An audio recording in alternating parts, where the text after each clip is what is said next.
प्यारे बच्चों, कैसे हैं आप? आज हम आपके लिए रहे हैं धारा का चुंबकीय प्रभाव तथा चुंबकत्व।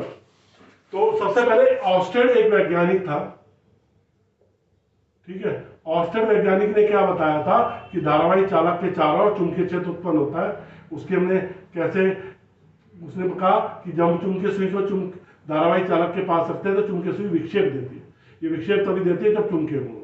पर ये नहीं बता पाया था किन किन कारणों पर निर्भर करता है।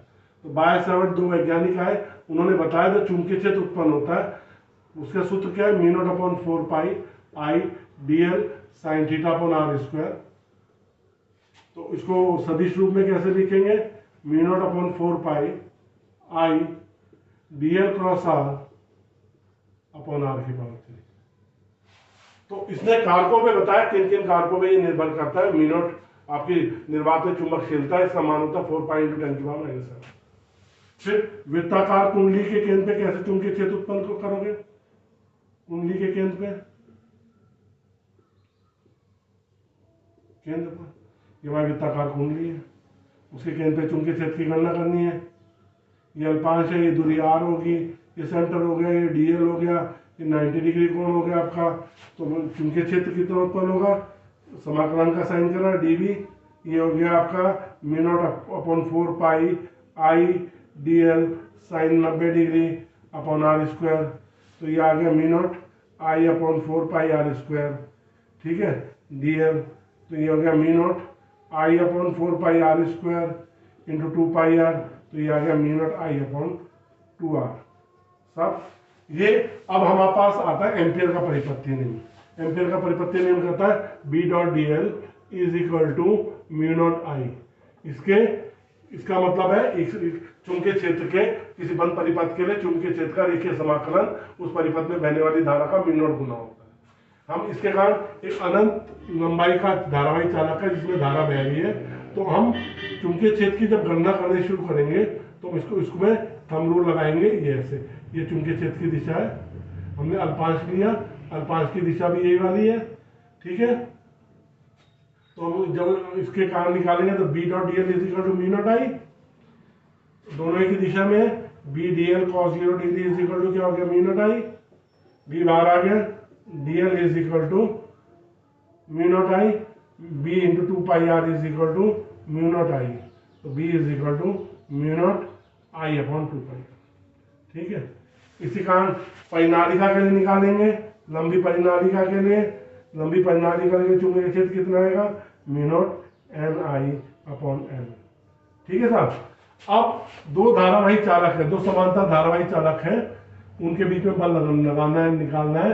धारा की दिशा समान बह रही है, जब धारा की दिशा समान बहने लग रही है तो उसके कारण यहाँ क्रॉस होगा, यहाँ पे डॉट होगा, इनके बीच में आकर्षण बल होगा। तो ये बल कितना आएगा, म्यू नॉट अपॉन 2 पाई I1 I2 L upon R। साहब ये इसे एक एम्पियर की परिभाषा कैसे कहेंगे, अगर हम इसको सूत्र को थोड़ा मॉडिफाइड कर दें, म्यू नॉट अपॉन 2 पाई I1 I2 अपॉन R। अगर हम इसको 2 × 10⁻⁷ ले लें, ये 4 पाई × 10⁻⁷ है ये, बटे 2 पाई, इस आई को सम आई स्क्वायर और 1 ले लें तो आई कितना आ जाता है, 1 एम्पियर। यदि दो समांतर धारावाही चालक जिनमें धारा एक ही दिशा में बहने लग रही है, एक दूसरे को 2 × 10⁻⁷ न्यूटन प्रति मीटर के बल से आकर्षित या प्रतिकर्षित करती है, तो उसमें बहने वाली धारा कितनी हो जाएगी, 1 एम्पियर हो जाएगी। चरकुंडली धारामापी, आप जानते हैं चरकुंडली धारामापी क्या है?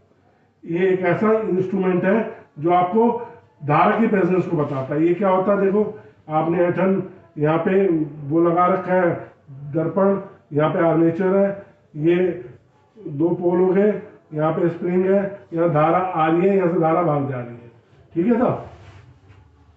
तो ये धारामापी के लिए होता है। इसमें आपकी फाई अपॉन आई को कहते हैं धारा सुग्राहिता, बी अपॉन आई को कहते हैं वोल्टेज सुग्राहिता, ठीक।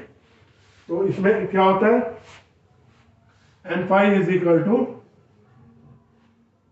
N phi is equal to I A B sine theta, I A B के बराबर होता है।